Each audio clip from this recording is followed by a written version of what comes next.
Pour moi, le rêve, c'est ce qui existe avant qu'on réalise les choses. C'est-à-dire qu'on croit que les rêves, c'est quelque chose qui n'est pas lié à la réalité, mais les rêves, c'est quelque chose qui s'ancre dans la réalité, c'est-à-dire qu'on formule des images par rapport à ce qu'on connaît déjà de la réalité, et on les formule pourquoi? Parce qu'on est porté par des désirs pour changer la réalité. Et en fait, les rêves, c'est exactement comme ce qui se passe sous la terre. Quand une graine est sous la terre, elle n'est pas encore sortie, il y a toute une vie encore invisible, et qui à un moment donné va prendre corps dans la réalité, va sortir. Il n'y a pas de corps dans la réalité s'il n'y a pas un enracinement derrière. Et finalement, en travaillant une plante, il faut lui laisser le temps de pousser. Et les rêves, c'est la même chose. Il faut leur laisser le temps de pousser. Et ils ne poussent pas n'importe comment, ils poussent parce qu'il y a des dialogues comme entre nous, entre Gila et moi, mais des dialogues aussi avec un territoire. Et pour moi, c'est ça, cette question de comment ça vient, comment ça prend le temps de rêver, en fait.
Je dois t'avouer une chose, c'est que ça fait finalement 10 ans que j'ai un rêve de jardin des merveilles, quoi.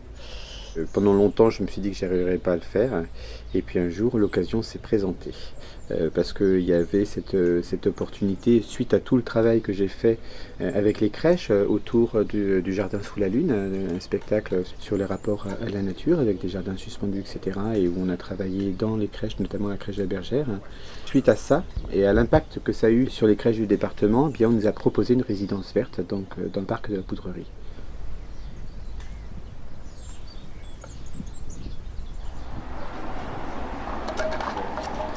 Quand on est arrivé ici l'année dernière, on était vraiment dans un endroit où le gazon était taillé tous les mois, une herbe très rase, très pauvre, un sol très sec, très peu de biodiversité. Depuis donc août 2015, l'herbe a pu être tondue. Là, l'herbe ça s'est un peu rétracté, elle s'est un peu recroquevillée, mais il y avait beaucoup d'espèces, il y avait beaucoup de renoncules, des marguerites, des achillées qui étaient sortis de partout, et qui sont une base sur laquelle on va travailler, dans laquelle on va pouvoir tailler, c'est-à-dire qu'on va pouvoir passer à la tondeuse, les isoler, choisir ce qu'on veut garder ou pas dans les pelouses. La deuxième chose, c'est qu'on a commencé à moduler le terrain, avec Vincent quand on a commencé à travailler. Donc moi je suis paysagiste, Vincent il est artiste, il est metteur en scène. Voilà, on a commencé une collaboration. L'idée c'est de trouver les moyens de dialoguer, de se comprendre, en disant voilà, je veux qu'il y ait un modelé de terrain, je veux qu'il y ait du relief pour que les enfants puissent monter, descendre, courir, suivre des petits chemins. Voilà, il a posé des principes à travers quelques croquis. Alors du coup, est-ce qu'on fait un plan? Moi je dis on ne peut pas faire un plan, il faut qu'on le fasse ensemble. Vincent, il a une pratique de sculpture, il est sculpteur, il fallait qu'on le fasse en faisant. Donc j'allais pas arriver et dire voilà, le plan il est comme ça, ici à tel endroit il va y avoir telle chose, ici un potager et autre, mais c'est en le faisant et en le dessinant.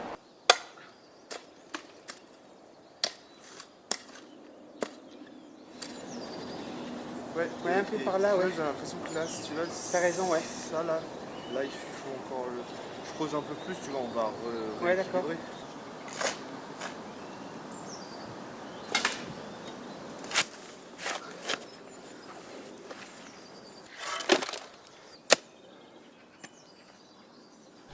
Dans l'histoire de jardin, on a rencontré à un moment un établissement d'enseignement agricole. Et du coup, ça a permis un temps de rencontre, d'explication et de nous de partage de notre vision.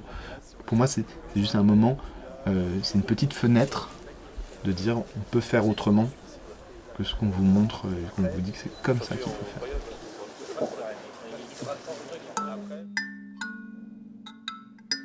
Pour moi, la rencontre avec Vincent, c'est un dialogue. C'est apprendre à se connaître. C'est comme quand on dit un terrain, pour commencer à le travailler, à en faire un jardin, il faut commencer par l'habiter et y passer du temps et y vivre. Pour moi, c'est la même chose avec les gens. Les personnes, c'est passer du temps ensemble, apprendre à se connaître, dialoguer, trouver des points de connexion, de divergence ou autre, mais se connaître avant tout.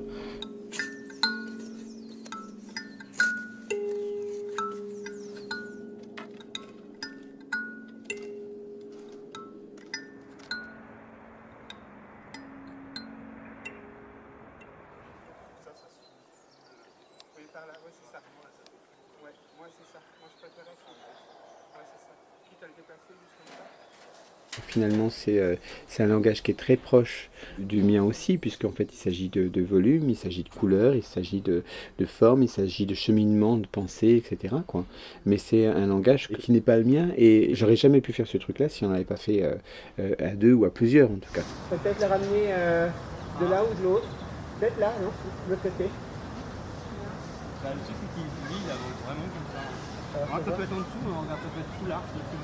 Le travail de Guillain, moi je vous le dis comme quelqu'un qui ne connaît pas trop, c'est finalement comment on modifie le paysage, mais en faisant le plus possible avec le paysage.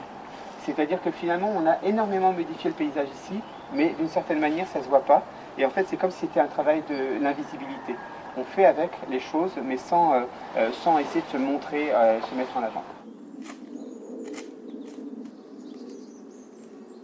Ce qui m'a vraiment intéressé quand j'ai découvert le travail de Guillain, c'est que tout d'un coup, on pense plus du tout la culture pareil. Hein. On pense la culture pas comme quelque chose hors sol, mais comme quelque chose qui s'ancre dans un territoire.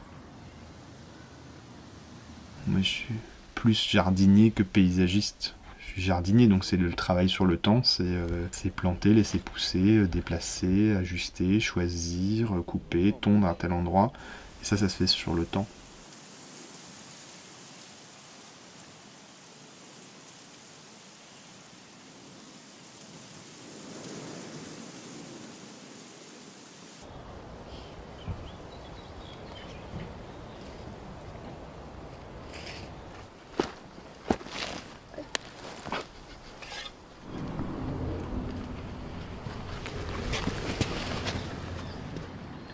Et en fait, quand on regarde bien, un jardinier intelligent, c'est-à-dire un jardinier qui développe une intelligence du jardin, il permet au jardin de se déployer d'autant mieux.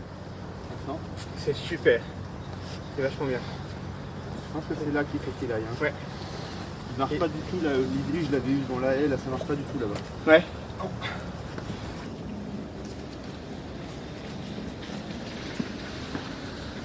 Les endroits où il y a eu vraiment un jardinage intelligent, c'est-à-dire par exemple dans les forêts amazoniennes, etc., ou au Japon, ou même en France, ou partout où il y a eu un beau jardinage, tout d'un coup le jardin devient encore plus lui-même et le jardinier devient encore plus lui-même. Parce qu'en fait la question de fond, c'est pas le jardinier ou le jardin, c'est le couplage du jardinier et du jardin.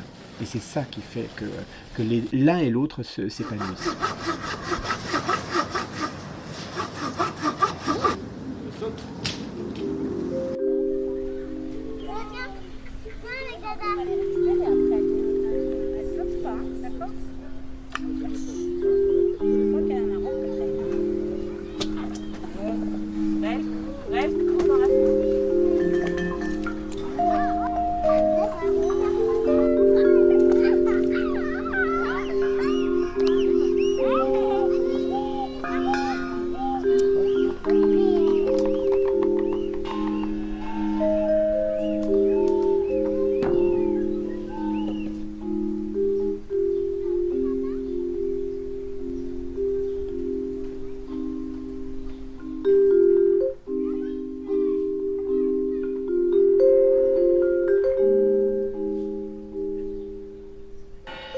Si tu veux, pour moi, l'enfance, c'est le temps de la germination. Et que être vivant, c'est continuer à germer sans arrêt. C'est-à-dire qu'on est toujours en train de se régénérer et de se réinventer perpétuellement. Mais le moment où on se réinvente le plus, où on se régénère le plus, c'est le moment de la petite enfance. C'est le moment où tout s'invente. C'est-à-dire que toutes les structures mentales se font avant 3 ans. Et du coup, ce qui est très important, c'est d'aborder cette relation du tout petit au jardin, parce que c'est ça qui va déterminer ensuite pour toute notre vie ce que va être notre relation au jardin après. Et c'est cet endroit-là qu'on cherche à trouver. Et c'est le même que quand on touche un adulte. La maman, le papa avec son enfant sont émerveillés au même endroit. Et ce rapport d'émerveillement au monde, je pense que c'est ça qui fonde notre sentiment esthétique. C'est tout d'un coup, on est étonné, on est ému par des choses qu'on ne comprend pas. Et c'est ça qu'on essaie de toucher, en fait.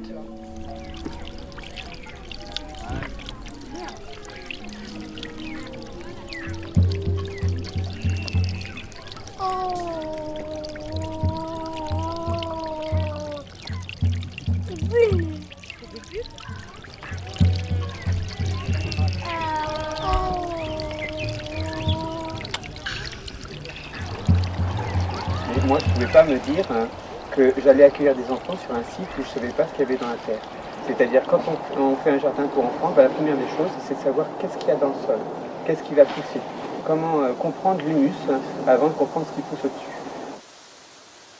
On va l'appeler comment ici? C'est le jardin des merveilles. On met jardin des merveilles? Oui, émerveille comme émerveillé. Ça fait 40 ans que c'est comme ça. On n'a pas de matière organique. Il n'y a pas de formation. Ah oui, avec le sable, c'est un tas de sable, ça minéralisait tout à l'heure. Ça a été rapporté. On est à combien? Ça fait pas du tout pareil. Là, c'est vraiment de la pierre. Oui, là, ça fait presque de la pierre, c'est vraiment massif. Bon, niveau chimique, il n'y a pas grand monde. C'est la partie la plus dure et c'est toute la zone qui est avec du sable et de l'argile. Et quand on la défait, on sent que c'est collant. C'est des tests de terrain. Le plus facile à extraire, c'est l'élément fer. Alors normalement, on devrait avoir une couleur rouge champ en surface, parce que c'est là où il y a toute l'activité biologique du sol et qu'on a les éléments. Mais ça, ces couleurs-là, on les a en général beaucoup plus en surface, quoi. Il n'y a rien d'organique dedans. Là, non, là, on est vraiment sur un tas de sable. C'est des enfants qui ont 3 ans? Moins de 3 ans. Moins de 3 ans. Oui, voilà. Donc c'est plus justement le rapport de rêverie, de sensualité par rapport à un environnement. La surface n'est pas énorme, hein. Il va pas vous en falloir beaucoup. Au niveau de la nature du sol, il y a une toxicité? Non, il n'y en a pas. Il n'y en a pas, C'est heureusement. Bien. Mais c'est chose qu'il fallait que... Oui, donc tu t'assures. Hein. C'est pour ça que j'ai fait venir Clotilde Bourguignon. Hein.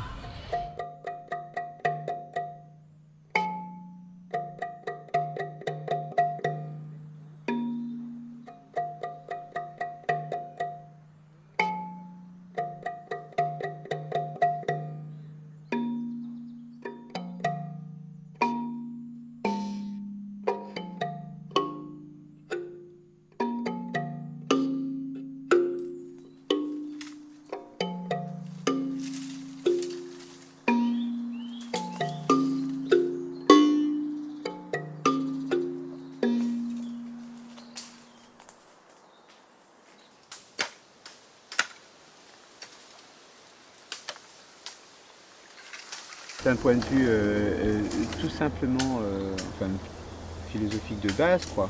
Le jardin, c'est ce qui n'est pas la maison. En fait, il y a une opposition entre l'intérieur et l'extérieur, entre le dehors et le dedans, entre le domus, ce qui appartient au maître, à la maison, et la sylvia, ce qui appartient à la forêt, au sauvage. Parce que le jardin fait rêver la maison, et la maison fait rêver le jardin. Et c'est pour ça que je me suis posé la question de la maison dans le jardin, avec le pavillon. Parce que je pensais qu'il fallait qu'on ait une maison rêvée dedans.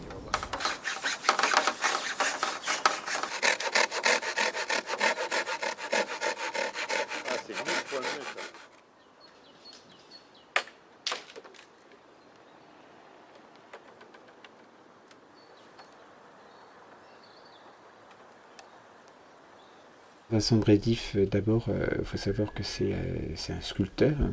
Et puis c'est quelqu'un qui a une manière de penser très libre et qui adore construire.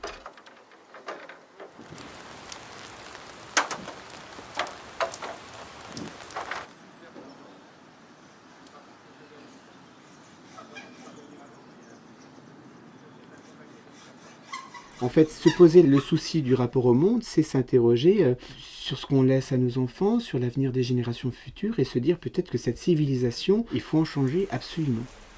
Il faut en changer absolument, et tout de suite. Tout de suite, ça veut dire, on retrousse ses manches, et puis on cultive son jardin autrement.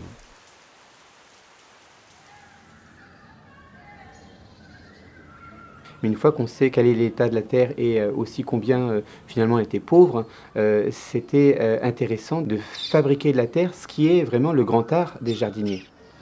Parce que tu vois, un endroit comme ça, qui n'est pas si éclairé que ça, l'ombre des arbres, l'ombre du bâtiment, etc., ça devrait être un tapis mousse. Là, c'est que le sol est super drainant et tout, hein. C'est un bon sol. Hein. Xavier Mathias, son grand truc à lui, c'est de fabriquer de la terre. Fabriquer de l'humus. Il utilise des techniques qu'on associe en général à la permaculture, c'est-à-dire qu'il fait des lasagnes. Il s'agit donc de recouvrir le sol avec plusieurs épaisseurs de compost, de fumier, etc. Et en fait, avec les vers de terre, tout ça se décompose et fabrique réellement une terre fertile. Et puis peut-être justement donc de faire des buts, une espèce de mix avec les techniques de décaisser avant de faire ta butte, de la décaisser de façon à maintenir ta fraîcheur. Alors quand tu dis décaisser, c'est-à-dire qu'on enlève la partie superficielle du sol. Oui, c'est ça. Qui va être réemployée pour faire ton sommet de butte. Ouais. Parce que là, vous avez une belle matière de surface. Ouais, d'accord. Alors ça, c'est plutôt ce que développe Sapposer, mais sur un principe de lasagne à belle, à mon avis. Tu vois, c'est-à-dire quelque chose qui va être monté, puis vraisemblablement démonté, puis vraisemblablement remonté, et pourquoi pas déplacé à cette occasion-là, etc., etc. Xavier, c'est quelqu'un qui est aussi un passionné, et un passionné radical. Il m'apprend, un peu comme Guilain, savoir penser le jardin. Ce qui est étonnant, c'est que c'est extrêmement rigoureux en fait. Le dessin des lasagnes, la manière de planter, la manière d'arroser, etc. C'est vraiment des savoirs extrêmement précis. Je découvre aussi ces autres domaines de connaissances qui sont très beaux.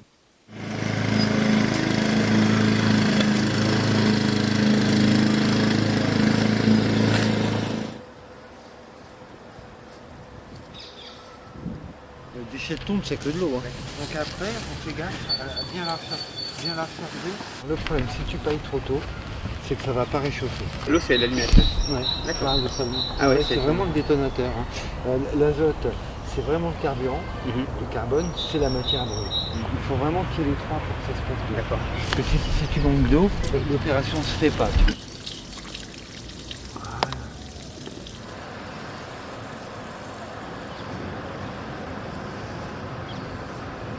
Je pense que là, on va avoir un ensemble de petites buttes ici. Ouais. Mais ça serait pas mal qu'après, on en construise à d'autres endroits. D'accord. Peut-être, hein, je sais pas si tu es d'accord avec moi, Guilain, mais...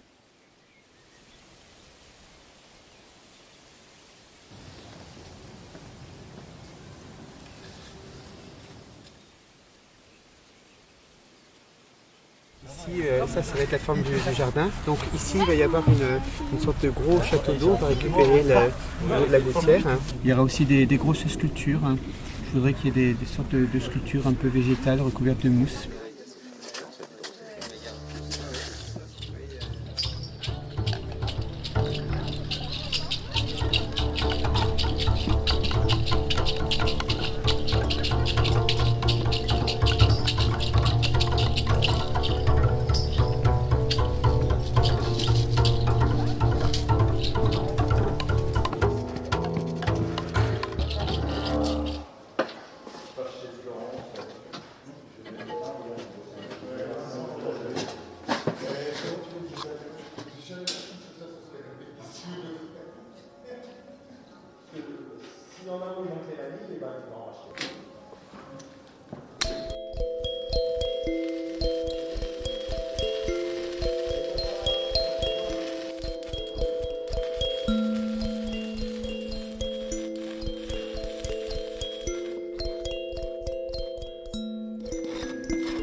Le Jardin des Merveilles, pour moi, c'est le premier projet qui fonde quelque chose qui ne sera pas une compagnie, mais qui est un collectif d'artistes qui s'appelle Les Deux Mains qui chantent.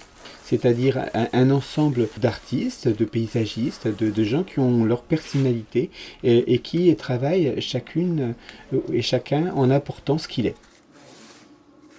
Émilie Frezza aussi, c'est une rencontre inattendue dans un train, quelqu'un qui travaille, qui fait de la sculpture, qui travaille sur le jardin. Elle est attentive aux lignes du bois, par exemple. Peut-être un travail sur les lignes au centre, plus au centre. Mais la graphite, elle révèle aussi la ligne. Là, c'est ce qui m'intéresse en fait, c'est que finalement, tu vois, ça recouvre pas, ça révèle en fait. Parce que moi, vraiment, ce qui m'intéresse, c'est que ce soit vivant, parce que c'est vraiment très changeant. Par moments, c'est vraiment noir et c'est absorbant, c'est une profondeur, et par moments, c'est un miroir. Ouais. Donc il y a toujours cette espèce de respiration de la forme comme ça qui respire et qui change sans arrêt de volume. Ouais.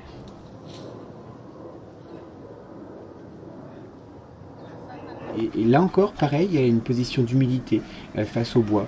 Est-ce que c'est l'artiste qui fait les choses ou est-ce que c'est le bois qui fait les choses? S'il est là pour être au service de ce que les choses nous donnent à voir, eh bien ça change tout.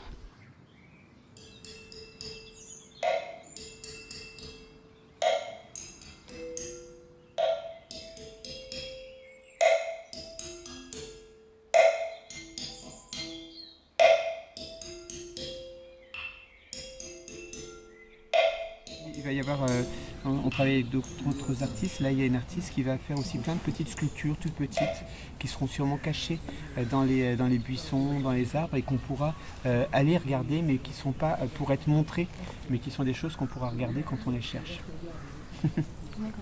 Elida, c'est vraiment une artiste qui a une personnalité très forte, qui fait un travail qui paraît presque un peu comme ce que fait Guilain, presque invisible, et puis en fait qui nous force à porter un regard sur des petites choses de rien.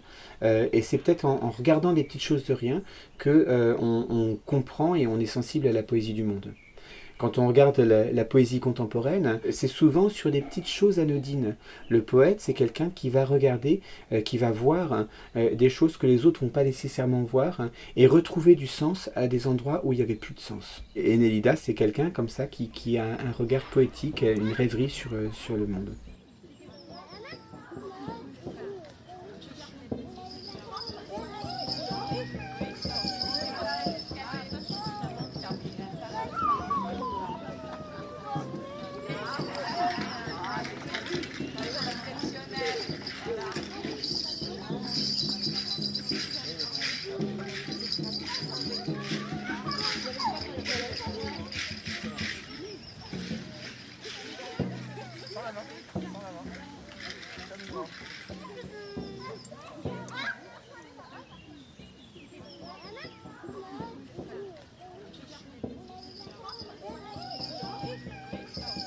C'est certain qu'il faudra qu'on affirme beaucoup plus les sentiers par lesquels on passe et qu'on laisse dans les autres espaces une végétation qui est plus importante.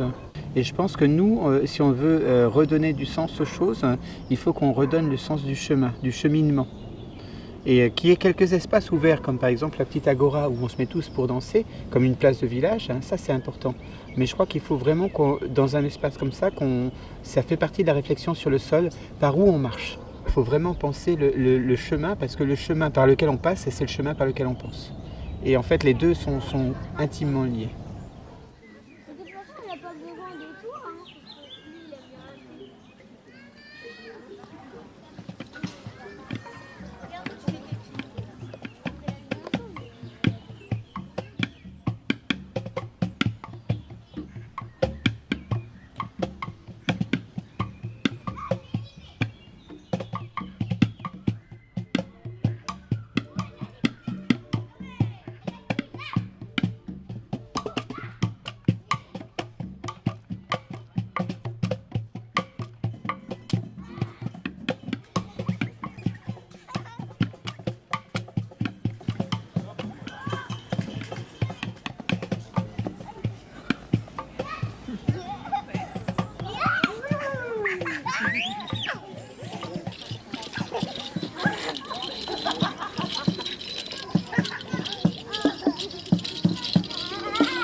Donc la question, c'est plutôt que l'enfant, il expérimente son rapport au monde. Parce qu'en expérimentant son rapport au monde, il devient autonome. Et c'est en ça que ce jardin est subversif, parce que ce qu'on défend, c'est l'autonomie de la pensée des enfants et des adultes. Et non pas la normativité d'une société qui enferme tout, le bon et le mauvais, dans des cases.